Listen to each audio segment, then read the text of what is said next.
imagine what inhuman thoughts lie behind that mask. What dreams of chronic and sustained cruelty.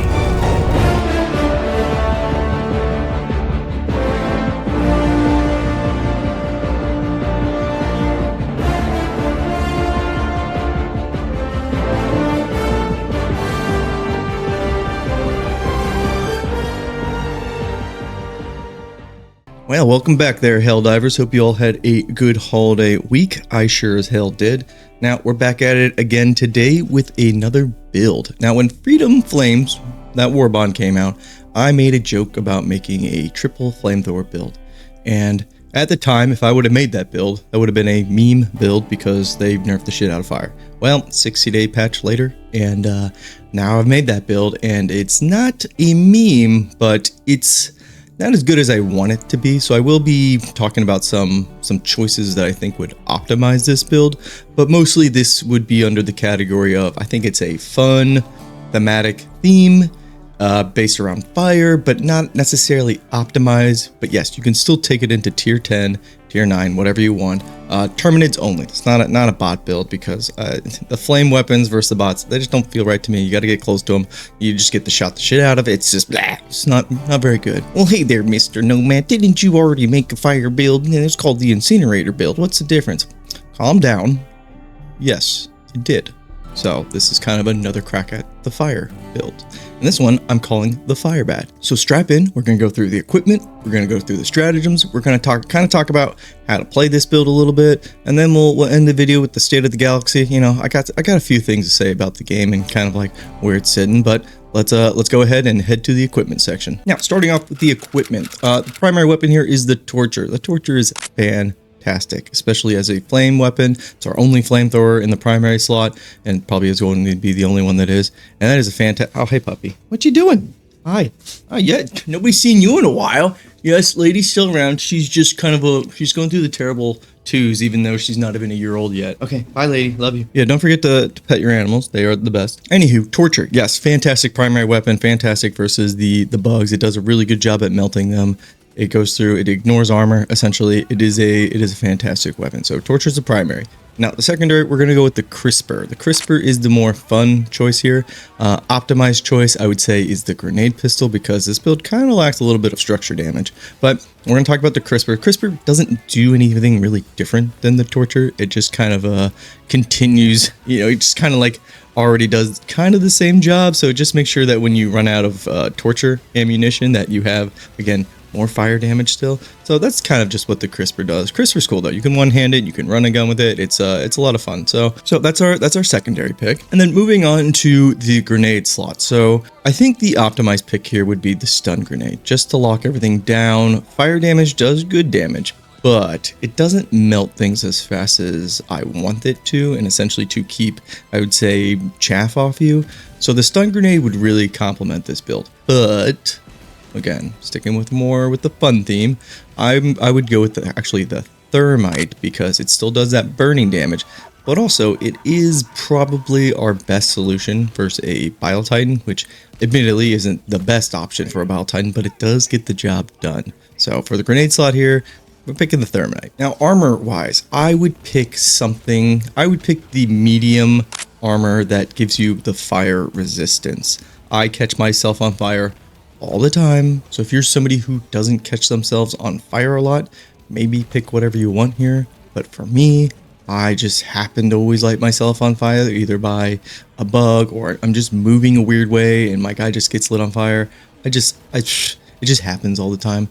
It's just me, honestly. But the flame resistance armor, that 75% damage reduction against fire, oof, really good. It really keeps you alive, lets you stay, you know, holding down that trigger, not having to heal or dive to get rid of that fire effect. So I go with the flame armor here. And then booster wise, I would, if you can, I would go with the experimental one to make your stims last a little bit longer. But other than that, it's always the stim category, or I'm sorry, the booster category is always kind of like what your team needs, what hasn't already been picked. And there's really only a few really good boosters, so that one, you know, you just kind of gotta play by ear. All right, and then moving on to the stratagems. We're gonna talk about the first stratagem weapon. Surprise, surprise, it's the flamethrower. Now, the flamethrower used to be here. okay? And then the nerf happened and it dropped down here. And then the 60-day patch happened and now it's like here. It's not here anymore. And that's a weird thing considering something like the railgun was here, brought down, brought up, and now I think the railgun's almost essentially back to where it was. It's a lot closer than how the flamethrower is. But still, flamethrower is completely viable. It's a really good weapon. I just wish it did more damage, essentially. I wish you could cook chargers, facing the front of them instead of having to, the optimal way is to get to their backside and melt their backside. But, back in the day now, flamethrower used to be able to face that charger head on, and that was a lot of fun. But now, not so much. You can still do it. It's just there's a good chance you're gonna get run over if you more often. So that's a thing. But flamethrower is our stratagem weapon here, so it's a good choice, especially against the bugs.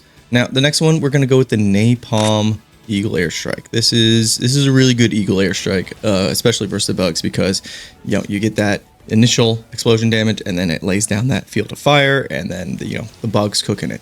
So it's just an overall good pick. You get, with the upgrade, you get 3 charges, just a very reliable stratagem, I guess, especially against when bug breaches come up. And speaking of bug breaches, for the next stratagem pick, of course, the napalm barrage. Now, when a bunch of bug breaches come up, this thing is basically a guaranteed like 50 plus killer. It is amazing at killing bugs. It is so damn good. Now it's not good at killing bug hole like nest areas. It's good at killing actual bugs in there, but not actually destroying the nest. So this is a good stratagem for, I would say, softening up nests like mega nest. But when it comes to actually destroying the bug nest, yeah, you're gonna have to get in there and get your hands a little dirty. But we still have one more stratagem slot. Now honestly, this stratagem slot, it's kind of you could kind of pick whatever you want here, honestly. I go with the jump pack because, one, I love the mobility. It's so much fun. I think it really complements the flamethrower playstyle because flamethrower, you have to get in there. You got to get in closer, and the jump pack will just let you get away if things get a little hairy. And then also, lighting your pilot, you can do that midair with the flamethrower, so you get this really cool effect of gliding midair. You light your flamethrower and it shoots out the side, and then you land and you start spraying. Oh, it's a really cool effect with the flamethrowers, any of the flamethrowers. So that's why I picked the jump pack. I wouldn't say go with the supply backpack because the supply backpack, you have enough fire tanks, flame tanks, canisters to just keep burning things. You're not going to really run out. I don't think. I didn't experience that. So I don't think the supply backpack is necessary.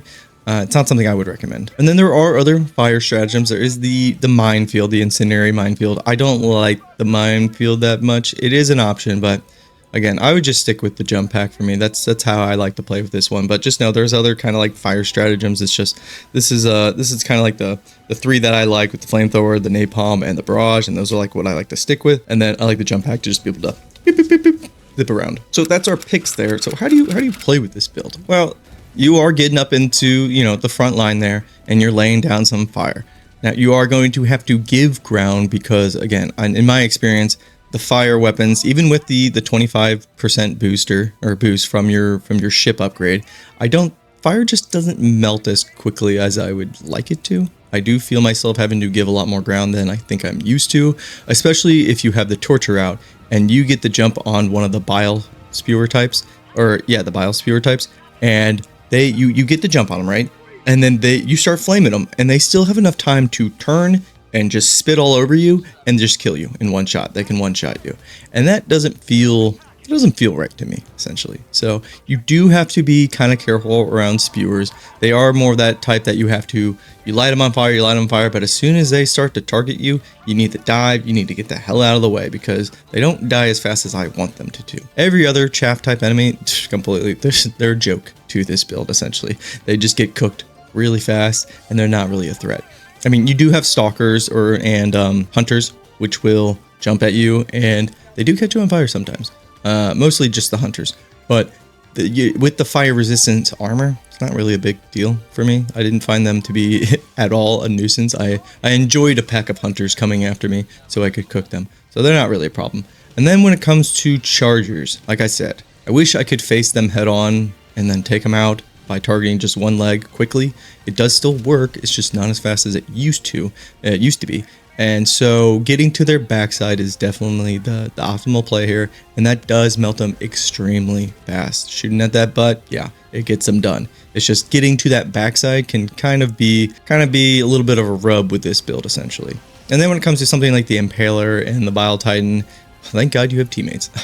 just kidding. Well, I am about the Impaler. The Impaler, it's really not a problem with this build at all, especially with all the flamethrower is really good at taking out the Impaler. It takes it out pretty quick, and then a thermite grenade to the skull there. Yeah, it's done. It's not there. That's not really an issue. And you know that fighting the Impaler, you want to be up close anyways, so those tendrils don't, you know, or those claws, blah, blah, blah, they don't get you. So that's not a problem. Now the Bile Titan, on the other hand, this is a little bit of a dance with the devil because you have to get close if you want to use your flamethrower against it. And you kind of got to be close to chuck some thermite grenades at it as well. A little bit of caution when it comes to the Bile Titans. I would consider this much more of a chaff clear. Everything basically under the Bile Titan.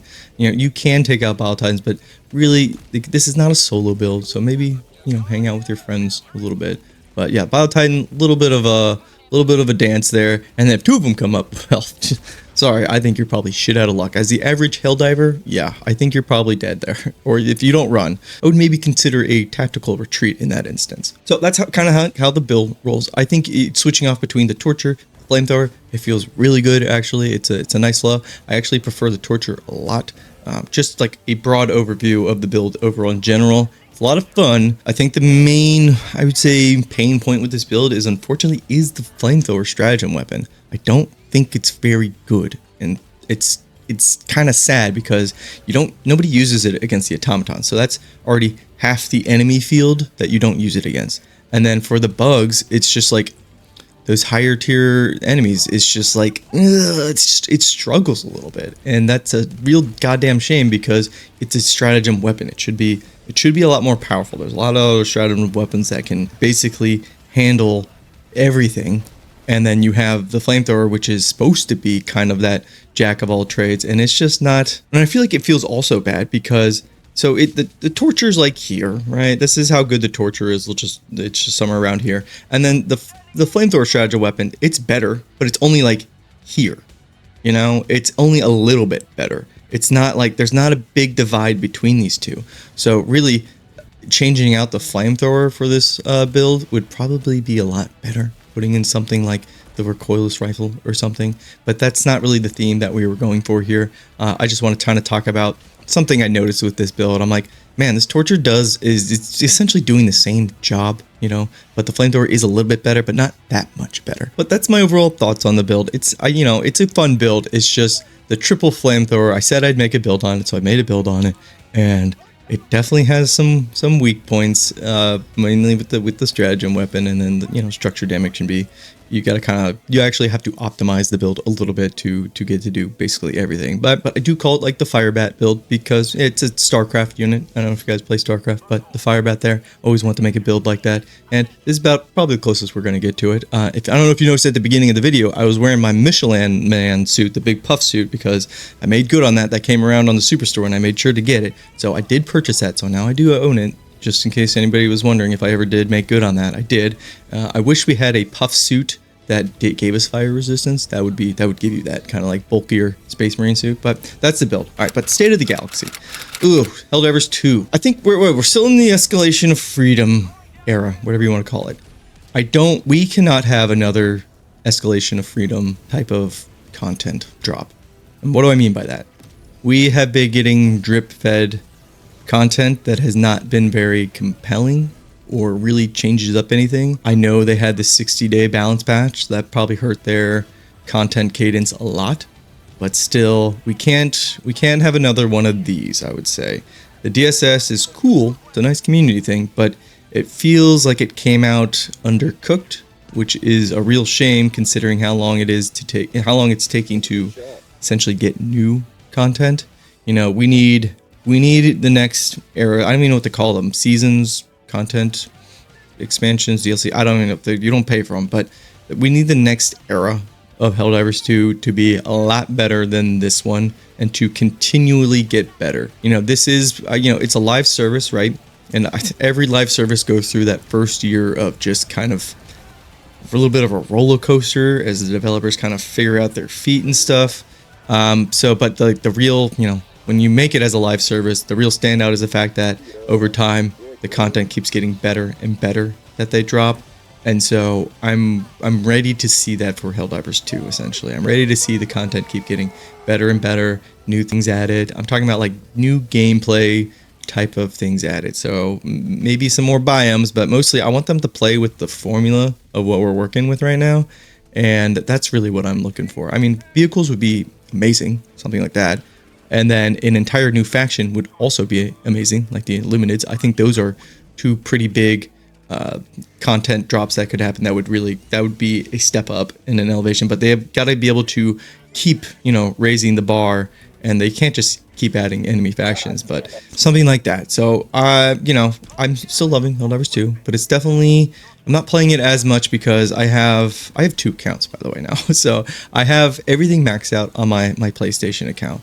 And I've got nothing to do, essentially, except just kind of like play for like, a daily operation or two. But other than that, not much else to do in Helldivers 2 for me. And I do have it on Steam, but I'm just kind of re-grinding, essentially, the same things that I've already grinded for. And there's still some enjoyment in that progression system, but definitely slowing down a bit. I'm taking that at a very much more like casual pace. That's kind of where I think the Helldiver 2 community is standing. I don't really look at anything as far as the Reddit or anything. This is kind of like just my own feelings towards the game. And yeah, let me know how you guys think Helldivers 2 is going, or like what we really need to see next. I think we'll probably get one more war bond before the end of the year, hopefully. And then yeah, hopefully we get some sort of, I would love like a roadmap. That'd be cool. I know they kind of wanted to keep everything a surprise, but I think we do need a sort of roadmap to know where this game is going. Anyways, that's the build. I think the next video I will do a warbond tier list because I have had to regrind the warbonds, so I think I have a pretty good insight on what the top picks are for especially new players or maybe more casual players, because there's been things where I'm like, ooh, I definitely need that in my kit, or ooh, I definitely need that in my kit. So I think I have a pretty good perspective on that. So that'll probably be the next video. But until then, Helldivers, peace and take care.